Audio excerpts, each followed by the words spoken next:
ओम नमो भगवते वासुदेवाय। आप सभी श्रद्धालु भक्तों का हमारे चैनल भक्ति सागर में हार्दिक स्वागत है। भगवान श्री हरि, भगवान शिव, माता लक्ष्मी और श्री राधा रानी की कृपा आप सभी पर सदैव बनी रहे। जो भी भक्त श्रद्धा, विश्वास और प्रेम से भगवान की कथा सुनता है, उसके जीवन के दुख धीरे धीरे समाप्त होने लगते हैं। उसके घर में सुख, शांति और समृद्धि का वास होता है। सूत जी बोले, हे मुनियों, यह संसार परिवर्तनशील है, जहाँ सुख और दुख दोनों आते जाते रहते हैं। कोई भी मनुष्य ऐसा नहीं जिसने अपने जीवन में कठिनाइयों का सामना ना किया हो, परंतु जो व्यक्ति भगवान का आश्रय लेता है, उसका जीवन अंत्य प्रकाश से भर जाता है। भगवान की कथा अमृत के समान है। कथा सुनने से मनुष्य के भीतर छिपा हुआ अज्ञान समाप्त होता है, मन पवित्र होता है, हृदय में भक्ति जागती है और जीवन में आशा का दीपक प्रज्वलित होता है। देवऋषि नारद जब मेधा ऋषि की पुत्री का करुण और अवैधुत प्रसंग सुन रहे थे, तब उनका हृदय दया से भर उठा। उन्होंने विनम्र स्वर में श्री नारायण से पूछा, हे प्रभु, वह कन्या आगे किस प्रकार रही? उसके जीवन के दुख कैसे समाप्त हुए? कृपा करके विस्तार पूर्वक वर्णन कीजिए। आपकी कथा सुनने से मन को अवैधुत शांति प्राप्त होती है। श्री नारायण बोले, हे नारद, वह कन्या अंतत सुंदर, विनम्र, धर्मपरायण और पवित्र आचरण वाली थी। उसके चेहरे पर तेज था, परंतु उसके जीवन में दुखों का गहरा अंधकार छाया हुआ था। उसके माता पिता अब इस संसार में नहीं थे। वह वन में मध्य एक छोटे से आश्रम में अकेली रहती थी। उसका जीवन मानो ऐसे दीपक के समान था जो जल तो रहा था, परंतु जिसकी लौ को देखने वाला कोई ना हो। प्रांतः काल जब सूर्य की स्वर्णिम किरणें वृक्षों की शाखाओं पर पड़ती, पक्षी मधुर स्वर में गान करते, नदी का जल चमकता और मंद मंद शीतल हवा बहती, तब भी उसके जीवन में आनंद नहीं था। वह अक्सर आकाश की ओर देखकर सोचती, हे प्रभु, संसार में सबके पास कोई ना कोई अपना होता है। कोई माता के साथ रहता है, कोई पिता के साथ, कोई भाई बहन के साथ, परंतु मैं इस संसार में अकेली क्यों हूँ?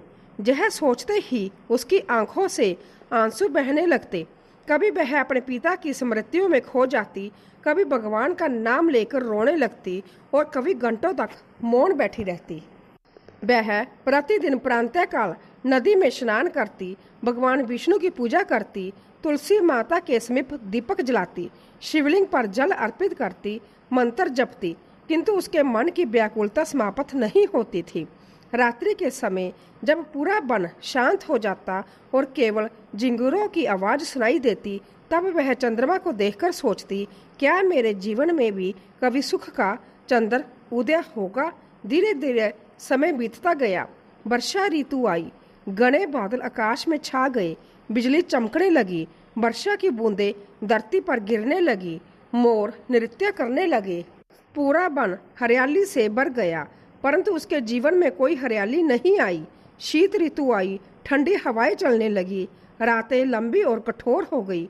वह आश्रम में अकेली बैठी भगवान का नाम जपती रहती। ग्रीष्म ऋतु आई, सूर्य की तपन इतनी तेज हो गई कि वन के पत्ते सूखने लगे, नदी का जल कम होने लगा, परंतु उसके हृदय की पीड़ा उससे भी अधिक प्रचंड थी। एक दिन वह नदी के तट पर बैठी रो रही थी। उसके आंसू नदी के जल में गिर रहे थे। वह बोली, हे प्रभु, यदि मेरे जीवन में सुख नहीं लिखा तो मुझे इतनी लंबी परीक्षा क्यों दे रहे हो? क्या मेरी प्रार्थना आप तक नहीं पहुंचती? वह फूट फूट कर रोने लगी। उसी समय मंद हवा चली, वृक्षों के पत्ते हिलने लगे। ऐसा प्रतीत हुआ मानो प्रकृति भी उसके दुख को महसूस कर रही हो। हे नारद, उसी समय भाग्यवश महान तपस्वी दुर्वासा ऋषि उस वन में आए। उनकी लंबी जटाएं थी, शरीर पर भस्म लगी थी, नेत्र अग्नि के समान चमक रहे थे। उनके तेज से पूरा वन प्रकाशित हो उठा। देवता भी जिनके क्रोध से ब्याह खाते थे, ऐसे महान ऋषि दुर्वासा उस आश्रम के निकट पहुंचे। कन्या ने जैसे ही उन्हें देखा, तुरंत उठकर उनके चरणों में प्रणाम किया। उसने श्वस आसन बिछाया, शुद्ध जल लाकर उनके चरण धोए। वन के फल, कंद मूल और पुष्प अर्पित किए। फिर हाथ जोड़कर विनम्रता से बोली, हे महर्षि, आपके आगमन से मेरा जीवन धन्य हो गया। कृपा करके इस आश्रम को पवित्र कीजिए। दुर्वासा ऋषि उसकी विनम्रता देखकर प्रसन्न हुए। उन्होंने कहा, हे पुत्री, तू कौन है? इस वन में अकेली क्यों रहती है? यह सुनते ही कन्या की आंखें भर आई। वह बोली, हे मुनिवर, मैं मैदा ऋषि की पुत्री हूँ। मेरे माता पिता अब इस संसार में नहीं है। मैं अकेली रह गई हूँ। मेरा कोई सहारा नहीं है। मेरा विवाह की आयु बीतती जा रही है, परंतु कोई भी मुझसे विवाह करने को तैयार नहीं होता। मुझे भय है कि कहीं मैं धर्म से भ्रष्ट ना हो जाऊं। यही चिंता मुझे दिन रात जलाती रहती है। अब तो मुझे ना भोजन अच्छा लगता है, ना नींद आती है। मेरा मन हर समय दुख में डूबा रहता है। इतना कहकर वह फूट फूट कर रोने लगी। दुर्वासा ऋषि का हृदय दया से भर गया। उन्होंने शांत स्वर में कहा, हे पुत्री, धैर्य रख। भगवान अपने भक्तों को कभी त्यागते नहीं। दुख के बाद सुख अवश्य आता है। तू भगवान शिव की आराधना कर। महादेव शीघ्र प्रसन्न होने वाले देवता है। यदि तू सच्चे मन से उनकी भक्ति करेगी तो वह अवश्य तेरे जीवन के दुख दूर करेंगे। कन्या ने हाथ जोड़कर पूछा, हे मुनिवर, कृपा करके मुझे वह विधि बताइए जिससे भगवान शिव शीघ्र प्रसन्न हो। दुर्वासा ऋषि बोले, प्रतिदिन ब्रह्म मुहूर्त में उठना, नदी में स्नान करना, शिवलिंग पर जल अर्पित करना, बेल पत्र चढ़ाना, ओम नमः शिवाय मंत्र का जप करना, सोमवार का व्रत करना, क्रोध, अहंकार और झूठ से दूर रहना, किसी का अपमान मत करना। जो मनुष्य सच्चे मन से भगवान शिव की उपासना करता है उसके जीवन के बड़े से बड़े दुख समाप्त हो जाते हैं। इसके बाद दुर्वासा ऋषि ने उसे धर्म का गहरा उपदेश दिया। उन्होंने कहा, मनुष्य को कभी निराश नहीं होना चाहिए। निराश मनुष्य की शक्ति को नष्ट कर देती है। जो व्यक्ति भगवान पर विश्वास रखता है वह सबसे कठिन परिस्थितियों में भी टूटता नहीं। संसार में सुख और दुख आते जाते रहते हैं। बुद्धिमान वही है जो हर परिस्थिति में धैर्य बनाए रखे। मनुष्य का सबसे बड़ा धन भक्ति है। जिसके पास भक्ति है वह कभी गरीब नहीं होता। भक्ति से मन शुद्ध होता है। मन शुद्ध होने पर भगवान की कृपा प्राप्त होती है। इसके बाद कन्या ने पूरे मन से भगवान शिव की आराधना आरंभ कर दी। वह प्रतिदिन प्रातःकाल उठती, नदी में स्नान करती, शिवलिंग पर जल चढ़ाती, बेल पत्थर अर्पित करती। वह आंसू भरी आंखों से प्रार्थना करती, हे भोलेनाथ, मैं संसार में अकेली हूँ। आप ही मेरे माता पिता हैं। आप ही मेरे रक्षक हैं।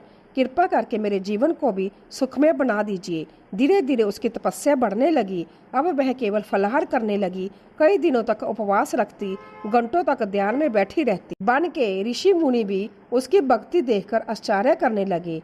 वह आपस में कहते, यह कन्या साधारण नहीं है, इसकी भक्ति में सच्चाई है। अवश्य ही भगवान इस पर प्रसन्न होंगे।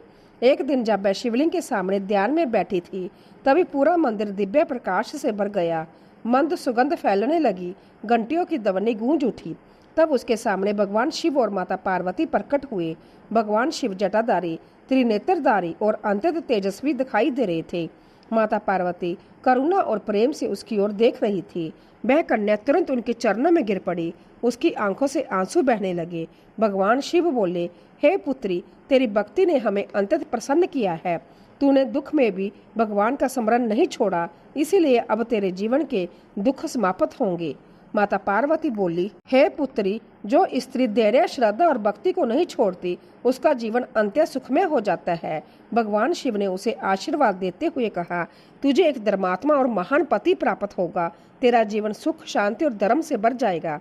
यह सुनकर वह कन्या आनंद से भर उठी। उसने बार बार भगवान शिव और माता पार्वती को प्रणाम किया। कुछ समय बाद उस वन में एक महान तपस्वी और धर्मात्मा मुनि आए। वह अत्यंत तेजस्वी, विद्वान और विनम्र स्वभाव के थे। जब उन्होंने उस कन्या को देखा तो उसके गुण, सेवा और भक्ति से अत्यंत प्रभावित हुए। ऋषि और मुनियों की उपस्थिति में उनका विवाह विधि पूर्वक संपन्न हुआ। विवाह के समय पूरा वन मानो आनंद से भर गया। पक्षी मधुर स्वर में गाने लगे। मंद हवा बहने लगी। ऋषि मुनियों ने वैदिक मंत्रों का उच्चारण किया। वह कन्या जिसने जीवन में इतना दुख सहा था अब भगवान की कृपा से सुखमय जीवन प्राप्त कर चुकी थी। हे मुनियों, यही भगवान की महिमा है। जो मनुष्य दुख में भी भगवान का साथ नहीं छोड़ता, भगवान भी उसका साथ कभी नहीं छोड़ते। अब सुनिए श्रीमद् भागवत गीता का दिव्य ज्ञान। भगवान श्री कृष्ण अर्जुन से बोले, हे अर्जुन, मैंने इस सनातन योग को सूर्य देव को कहा था। सूर्य ने इसे मनु को और मनु ने राजा इक्ष्वाकु को बताया। इस प्रकार यह ज्ञान परंपरा से चलता रहा, परंतु काल के प्रभाव से यह योग पृथ्वी पर लुप्त हो गया। इसीलिए आज मैं वही ज्ञान तुझे दे रहा हूँ। अर्जुन बोले, हे प्रभु, आपका जन्म तो अभी हुआ है और सूर्य का जन्म बहुत पहले हुआ था, फिर आपने उन्हें यह ज्ञान कैसे दिया? भगवान श्री कृष्ण मुस्कुराए और बोले, हे अर्जुन, मेरे और तेरे अनेक जन्म हो चुके हैं। तू उन्हें नहीं जानता, परंतु मैं सब जानता हूँ। मैं अजन्मा हूँ, अविनाशी हूँ, फिर भी अपनी जोग माया से प्रकट होता हूँ। जब जब धर्म की हानि होती है और अधर्म बढ़ता है, तब तब मैं अवतार लेता हूँ। साधुओं की रक्षा, दुष्टों के विनाश और धर्म की स्थापना के लिए मैं जुग जुग में प्रकट होता हूँ। भगवान के इन वचनों को सुनकर अर्जुन का हृदय भक्ति से भर गया। भगवान बोले, जो मनुष्य मेरे दिव्य जन्म और कर्मों को तत्व से जान लेता है, वह मृत्यु के बाद पूर्ण जन्म को प्राप्त नहीं होता, बल्कि मुझे प्राप्त होता है। राग, व्यय और क्रोध से रहित होकर जो मेरी शरण में आते हैं, वह अंत्य मेरे स्वरूप को प्राप्त हो जाते हैं। मनुष्य जिस भाव से मुझे बजता है, मैं भी उसे उसी प्रकार फल देता हूँ। हे अर्जुन, अपना कर्तव्य करो, परंतु फल की चिंता मत करो। जो मनुष्य बिना स्वार्थ के कर्म करता है, वही सच्चा योगी है। क्रोध मनुष्य का सबसे बड़ा शत्रु है। क्रोध से बुद्धि नष्ट हो जाती है और बुद्धि नष्ट होने पर मनुष्य पतन को प्राप्त होता है। इसीलिए मनुष्य को सदैव शांत और विनम्र रहना चाहिए। जो व्यक्ति दूसरों की सहायता करता है, भगवान उसकी सहायता संभव करते हैं। गरीबों, असहायों और दुखियों की सेवा करना सबसे बड़ा पुण्य है। माता पिता की सेवा करने वाला मनुष्य मुझे अत्यंत प्रिय होता है। गुरु का सम्मान करना चाहिए, क्योंकि गुरु ही अज्ञान के अंधकार से निकालकर ज्ञान का प्रकाश देते हैं। हे भक्तों, भगवान श्री कृष्ण की यह बातें आज भी उतनी ही सत्य है जितनी उस समय थी। आज मनुष्य धन के पीछे भाग रहा है, परंतु मन की शांति खोता जा रहा है। सच्चा सुख केवल भगवान की भक्ति में है। जिस घर में सुबह शाम भगवान का नाम लिया जाता है, वहाँ नकारात्मकता दूर हो जाती है। जहाँ माता पिता का सम्मान होता है, वहाँ भगवान की कृपा बनी रहती है। जहाँ सत्य और धर्म का पालन होता है, वहाँ सुख और समृद्धि का वास होता है। इसीलिए मनुष्य को कभी धर्म का मार्ग नहीं छोड़ना चाहिए। प्रतिदिन भगवान का स्मरण करना चाहिए। गरीबों की सहायता करनी चाहिए। किसी का अपमान नहीं करना चाहिए। झूठ, छल और अहंकार से दूर रहना चाहिए। जो मनुष्य इन बातों का पालन करता है, उसका जीवन सफल हो जाता है। हे भक्तों, याद रखिए, समय कभी एक जैसा नहीं रहता। दुख के बाद सुख अवश्य आता है। यदि जीवन में कठिनाइयां हैं तो घबराइए मत, भगवान पर विश्वास रखिए। भगवान देर अवश्य करते हैं, परंतु अन्याय कभी नहीं करते। जो मनुष्य सच्चे मन से भगवान को पुकारता है, भगवान उसकी पुकार अवश्य सुनते हैं। हरे कृष्णा कृष्ण कृष्ण हरे हरे, हरे राम राम राम हरे हरे। भगवान का नाम मनुष्य के जीवन का सबसे बड़ा सहारा है। भक्ति से मन शुद्ध होता है, धैर्य से कठिनाइयाँ दूर होती है, सत्य से जीवन महान बनता है और भगवान की कृपा से सब कुछ संभव हो जाता है। ओम नमो भगवते वासुदेवाय। जो भी भक्त श्रद्धा और प्रेम से इस कथा को सुनता है, उसके जीवन में सुख, शांति और समृद्धि आती है। भगवान श्री हरि, भगवान शिव और माता लक्ष्मी की कृपा उस पर सदैव बनी रहती है। हर हर महादेव। राधे राधे।